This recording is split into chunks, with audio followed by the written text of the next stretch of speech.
Hi class, how are you today? Zach, you're not in this class. Go away. The learning target for today is to be able to create and use stem and leaf plots.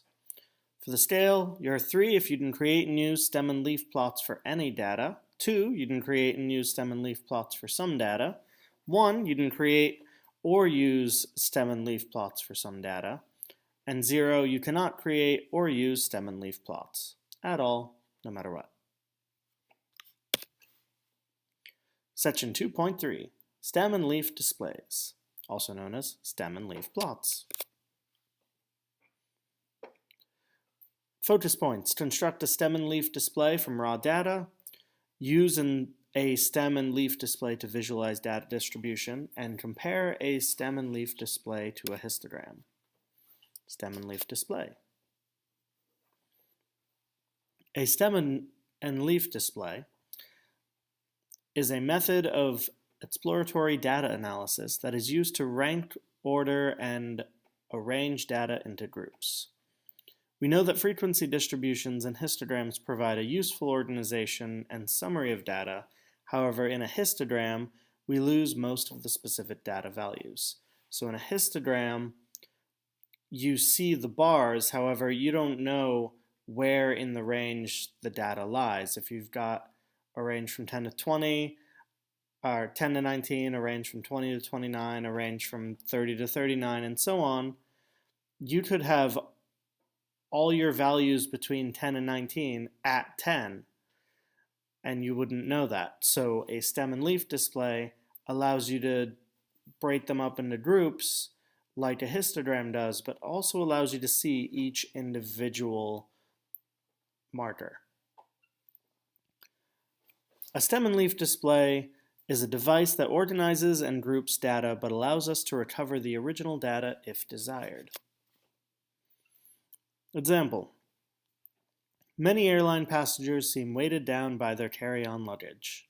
Just how much weight are they carrying? The carry-on luggage weights in pounds for a random sample of 40 passengers returning from a vacation to Hawaii were recorded.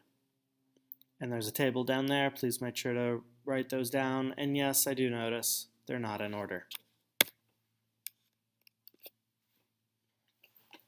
To make a stem and leaf display, we break the digits of each data value into 2 parts. The left group of digits is called the stem, and the remaining group of digits on the right is called a leaf. We are free to choose the number of digits to be included in the stem. The weights in our example consist of 2-digit numbers. For a 2-digit number, the stem selection is obviously the left digit, also known as the tens digit. In our case, the tens digit will form the stems and the units digit will form the leaves. For example, for the weight of 12, the stem is 1 and the leaf is 2. For the weight 18, the stem is again 1, but the leaf is 8. In the stem and leaf display, we list each possible stem once on the left and all its leaves in the same row on the right. So if you look on the left plot, we have,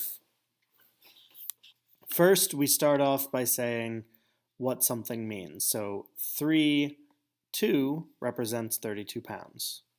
So we always start with that, and then we write stem and leaves. So the stem is the tens digit, and the leaves are every number we saw with the respective tens digit. So in the table, you'll notice there's a 3 and there's a 0.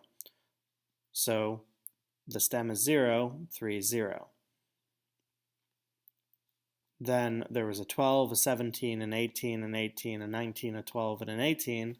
So we put them each in like this. The stem is 1, and each of these represents a number in the teens. So as I said, 12, 17, 18, 18, 19, 12, 18. And we keep doing that for each one. Notice these are not ordered. You should have them in order though. So after you put them like this, just to easily organize them, do a new table, same way and have them ordered. Now this looks very similar to a histogram with bars, making sure these are all equally ordered as they are. And it sort of makes a histogram with still seeing all the data here. Finally, we order the leaves as shown, and it shows a stem and leaf display for the weights of carry-on luggage. From the stem and leaf display in figure 215, we see that 2 bags weighed 27 pounds, one weighed 3 pounds, one weighed 51 pounds, and so on. We see that most of the weights were in the 30-pound range, only 2 were less than 10, and 6 were over 40 pounds. So going back to the data, we can see that a lot of the data were within the 30-pound range. However, the 20-pound range still had a lot as well, with the 10s, the next, and then the 40s. Not a lot on the extremes in less than 10 or greater than 50.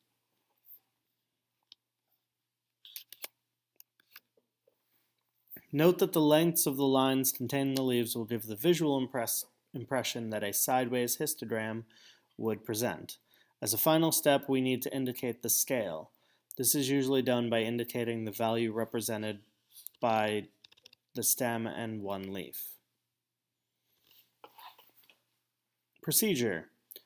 So first, divide the digits of each data value into parts. The leftmost part is called the stem and the rightmost part is called the leaf.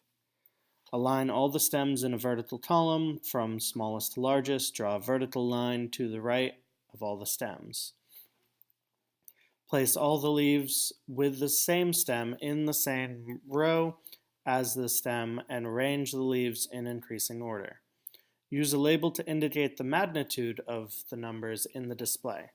We include the decimal position in the label rather than with the stems or leaves. So you can do this with any amount. So if you had decimals, your tenths place may be where you want the leaves. So if you had 32.9, you could have 32 in the stem and then 9 in as one of your leaves. You can also split up as well and have 2 sets of, say you had a lot of numbers and you wanted to split it up by decimals. So you had a whole bunch of 22s and you wanted to split them up by decimals.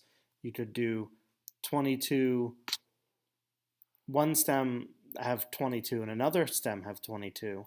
The first having all 22 from 22 to 22.4 and then anything from 22.5 up to 22.9.